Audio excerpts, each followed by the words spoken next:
అందరికీ నమస్కారం. Welcome to my channel. ఈరోజు మనం నిన్న పార్లమెంటులో కేంద్ర ప్రభుత్వం మహిళా బిల్లు గురించి తెలుసుకుందాం. కేంద్ర ప్రభుత్వం మహిళల కోసం 33% రిజర్వేషన్లు ఇవ్వాలని పార్లమెంటులో ఒక బిల్లును పెట్టింది. అయితే దానికోసం ఎంపీలందరూ కూడా సగానికి సగం మంది వ్యతిరేకంగా ఓట్లు వేసి ఆ బిల్లును ఫెయిల్ చేసేశారు. అయితే మహిళలకు 33% రిజర్వేషన్లు ఇవ్వడం ఈ ఎంపీలకు నచ్చడం లేదా దీని వెనకమాల ఒక కొత్త ప్లాన్ ఏమైనా ఉందా అంటే నిజంగానే ఒక ప్లాన్ ఉంది.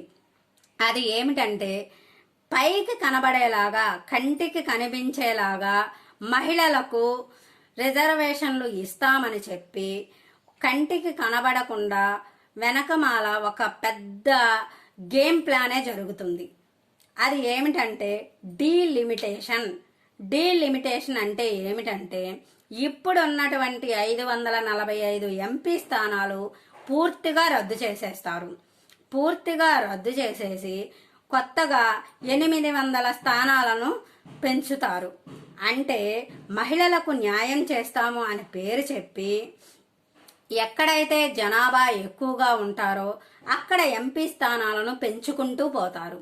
ఎక్కడైతే జనాభా తక్కువగా ఉంటారో అక్కడ ఎంపీ స్థానాలను తగ్గించేస్తారు. అంటే మన దక్షిణాది రాష్ట్రాలలో ఆంధ్రప్రదేశ్ కానీ, తెలంగాణ కానీ, కేరళ కానీ, కర్ణాటక కానీ, తమిళనాడులో కానీ ఈ రాష్ట్రాల్లో కొంచెం జనాభా తక్కువ కాబట్టి ఇక్కడ మనకు ఎంపీ స్థానాలు తగ్గించేస్తారు. మరి ఉత్తరాదిలో జనాభా ఎక్కువ కాబట్టి అక్కడ ఎంపీ స్థానాలను పెంచుకుంటారు. అంటే వాళ్ళ స్థానాలను పెంచుకోవడం కోసం ఈ మహిళా బిల్లును ప్రవేశపెట్టారు.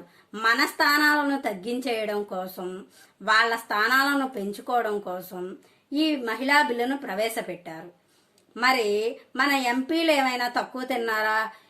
ఈ ప్లాన్ వాళ్ళకి ముందుగానే తెలుసుకొని ఎప్పుడైతే కేంద్ర ప్రభుత్వం పార్లమెంటులో బిల్లును పెట్టిందో బిల్లు పెట్టిన వెంటనే ఎంపీలందరూ కూడా సగానికి సగం మంది కూడా ఆ బిల్లును వ్యతిరేకంగా ఓట్లు వేసి ఆ బిల్లును ఫెయిల్ చేసేశారు.